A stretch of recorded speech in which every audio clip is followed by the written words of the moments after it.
நம்ம இன்னைக்கு மிளகா சட்னி எப்படி பண்ணுறதுன்னு பார்க்கலாம். அதுக்காக தேவையான அளவு சின்ன வெங்காயம், வரமிளகா, கருவேப்பிலை,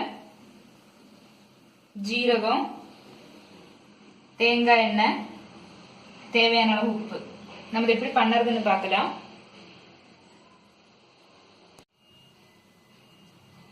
முதல்ல மிளகாயை போட்டு ஒன்று அரைச்சிடலாம்.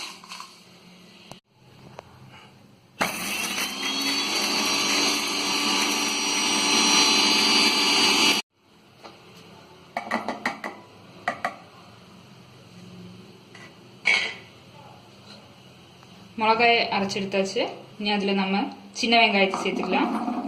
எல்லாம் ஒன்றா சேர்த்தோன்னா வெங்காயம் பதஞ்சிரும், அதனால தான் இந்த டைமில் சேர்க்குறோம். இனி ஒரு 1/4 ஸ்பூன் அளவுக்கு ஜீரகம், அப்புறம் கொஞ்சம் கருவேப்பிலை,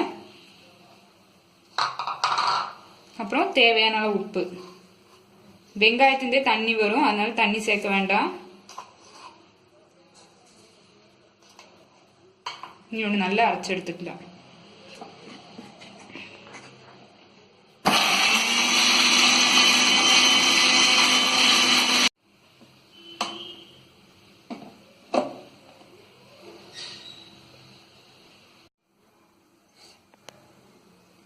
அரைச்ச மிளகா சட்னியை ஒரு பவுலில் மாற்றியாச்சு.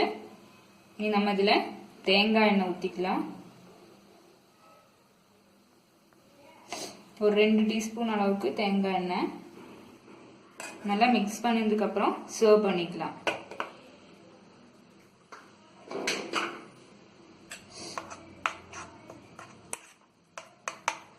டேஸ்டியான மிளகா சட்னி ரெடி ஆயிடுச்சு.